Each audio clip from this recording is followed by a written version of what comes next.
नमस्कार बंधुरा पुअर किचेने आबारो सबाइके स्वागत।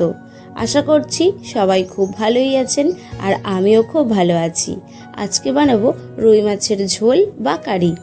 सब समय एकई रकम रुई माछेर झोल ना बानिये एई रेसिपिटा एकबार ट्राई करते पारेन और एइभावे बानानोर प्रसेसटाओ किन्तु खूबई सहज और घरोया उपकरण दिए खूब कम समयेर मध्य एई रेसिपिटी बानिये नेওয়া যায় और एर टेस्टटाও হয় কিন্তু একদম আলাদা। তাই ভিডিওটি স্কিপ না করে পুরোটা দেখার অনুরোধ রইল। আর সব সময় একঘেয়েমি মাছের ঝোল খেতে যদি মুখের স্বাদ পাল্টাতে চান তাহলে এই রেসিপিটা অবশ্যই একবার ট্রাই করবেন। প্রথমে আমি এখানে একটা বাটির মধ্যে 5 পিস রুই মাছ নিয়েছি আর রুই মাছের মধ্যে পরিমাণ মতো লবণ আর হলুদ গুঁড়ো খুব ভালো করে মেখে নিয়ে আমি এই লবণ হলুদ মাখানো রুই মাছটাকে একটা সাইডে রেখে দিলাম। এবার একটা কড়াই বসিয়ে কড়ার মধ্যে 1 চামচ সাদা তেল দিয়ে নিয়েছি।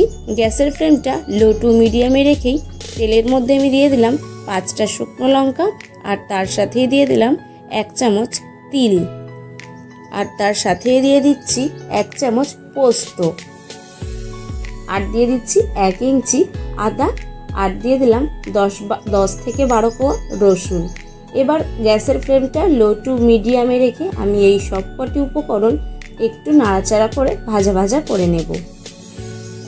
5 মিনিট পর আমি দিয়ে দিলাম 3টে কাঁচা লঙ্কা আর দিয়ে দিলাম ধনে পাতার ডান্ডি। পাতাটা আমি দিলাম না, শুধু ডান্ডিটাই দিয়ে আবারও আমি খুব ভালো করে নেড়েচেড়ে একটু ভাজা ভাজা করে নিচ্ছি। রসুনটা যতক্ষণ না হালকা লালচে কালার হয়ে ভাজা হচ্ছে ততক্ষণ আমি অনবরত এইভাবে নেড়ে নেড়ে ভাজা ভাজা করে নিচ্ছি। দেখুন এখন রসুনের মধ্যে একটা হালকা লালচে কালার এসছে। ঠিক ওই সময় আমি দিয়ে দিলাম কেটে রাখা টমেটো। আমি এখানে 3টে টমেটো এরকম একটু লম্বা লম্বা করে কেটে নিয়েছি। টমেটোটা দিয়ে 2 মিনিট নেড়ে চেড়ে দিয়ে দিলাম পরিমাণ মতো লবণ। লবণটা দিয়ে টমেটোটাকে ভালো করে ভেজে নেব যাতে টমেটোটা থেকে তাড়াতাড়ি জল বেরিয়ে যায় আর টমেটোটাও খুব তাড়াতাড়ি নরম হয়ে যায়। টমেটোটা যতক্ষণ না নরম হচ্ছে ততক্ষণ আমি এইভাবে নেড়ে নেড়ে টমেটোটাকে খুব ভালো করে নরম করে নিয়েছি। এবার আমি পরিমাণ মতো জল দিয়ে দিলাম। জল দিয়ে এই সবকটি উপকরণ খুব ভালো করে আমি ফুটিয়ে নেব। আমার চ্যানেলের এই রান্নাগুলো যদি আপনাদের ভালো লেগে থাকে তাহলে লাইক, কমেন্ট আর শেয়ার করে দেবেন। দেখুন টমেটোটা ভালো করে ফুটে গেছে আর টমেটো খুব ভালো করে গলে নরম হয়ে গেছে। এখন আমি গ্যাসের ফ্লেমটা অফ করে এই মশলাটাকে একদম ঠান্ডা করে একদম মিহি করে পেস্ট করে নেব। এবার আরেকটা কড়াই বসিয়ে কড়ার মধ্যে পরিমাণ মতো সাদা তেল দিয়ে দিলাম আর তেলের মধ্যে অল্প একটু লবণ দিলাম যাতে মাছগুলো ভাজার সময় কড়ার মধ্যে আটকে না যায় আর দিয়ে দিলাম অল্প একটু হলুদ যাতে মাছটা ভাজার সময় তেলটা না ছিটকায়। এবার লবণ হলুদ দিয়ে মেখে রাখা মাছগুলোকে একদম লাল লাল করেই আমি ভেজে তুলে নিচ্ছি। আমার চ্যানেল এখনও না সাবস্ক্রাইব করা থাকলে চ্যানেলটিকে সাবস্ক্রাইব করে বেল বাটনটি প্রেস করে পাশে থাকবেন আর নোটিফিকেশন অল করে রাখবেন এইরকম নিত্য নতুন রেসিপি আমি ভিডিও ছাড়লেই যাতে আপনারা সবার আগে দেখতে পারেন।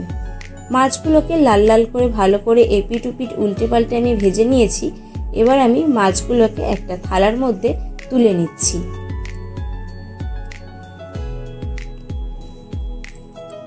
সবকটি মাছ আমি তুলে নিলাম। এবার ওই তেলের মধ্যেই আমি ফোড়নে দিয়ে দিলাম গোটা জিরে। জিরেটা 2 মিনিট একটু নাড়াচাড়া করে নিলাম আর তারপরেই আমি দিয়ে দিচ্ছি কেটে রাখা পেঁয়াজ। আমি এখানে 2টো মিডিয়াম সাইজের পেঁয়াজ একদম মিহি করে কেটে নিয়েছি। পেঁয়াজটাকেও তেলের মধ্যে দিয়ে খুব ভালো করে আমি ভাজা ভাজা করে নিচ্ছি। পেঁয়াজটার কালার যখন একদম হালকা লালচে কালার হয়ে আসবে তখন আমি এর মধ্যে আরও কিছু উপকরণ যোগ করব। দেখুন আমি পেঁয়াজের মধ্যে দিয়ে দিলাম পরিমাণ মতো হলুদ গুঁড়ো আর তার সাথেই দিয়ে দিলাম 1/2 চামচ কাশ্মীরি লঙ্কার গুঁড়ো। পেঁয়াজের মধ্যে এই সময় কাশ্মীরি লঙ্কার গুঁড়ো আর হলুদটা দিলে এর মধ্যে কালারটা খুবই সুন্দর আসবে। তাই এই পর্যায়ে আমি হলুদ আর কাশ্মীরি লঙ্কার গুঁড়ো দিয়ে পেঁয়াজটাকে খুব ভালো করে ভাজা ভাজা করে নিচ্ছি। এবার আমি যে পেস্টটা করে রেখেছিলাম সেই পেস্টটা পুরোটাই এই পেঁয়াজের মধ্যে দিয়ে দিলাম। দিয়ে এবার মশলাটাকে খুব ভালো করে মিডিয়াম টু লো ফ্লেমে কষিয়ে নেব। গ্যাসের ফ্লেমটা লো টু মিডিয়ামে রেখেই মশলাটাকে খুব ভালো করে আমি কষিয়ে নিচ্ছি। আর আপনারা কিন্তু এই পর্যায়ে কোনো জল দেবেন না, জল ছাড়াই মশলাটাকে খুব ভালো করে কষিয়ে নেবেন। দেখুন মশলা থেকে কিন্তু এখন অনেকটাই ভালোভাবে তেলটা ছেড়ে গেছে। এবার আমি মশলাটাকে আবারও কিছুক্ষণ কষিয়ে নিয়ে দিয়ে দিলাম পরিমাণ মতো লবণ।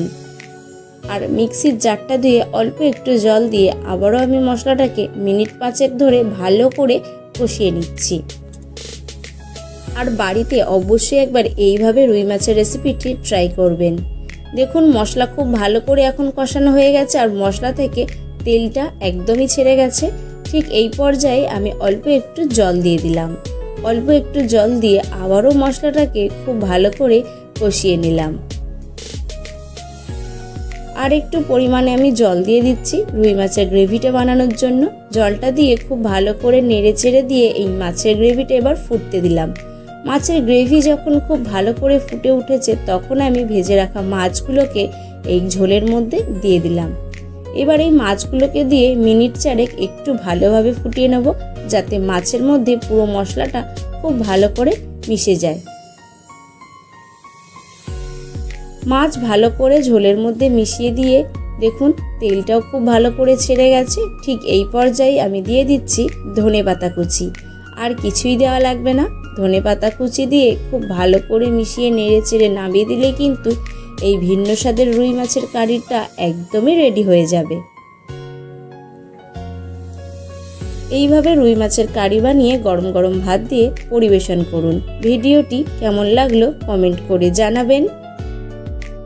ভিডিওটি যদি খুব বেশি ভালো লেগে থাকে তাহলে আপনাদের আত্মীয় পরিজন বা বন্ধুদেরকে শেয়ার করে দেবেন। আজ এখানেই শেষ করছি, দেখা হচ্ছে অন্য কোনো ভিডিওতে। ভালো থাকবেন, সুস্থ থাকবেন আর পোর কিচেনের সাথেই থাকবেন।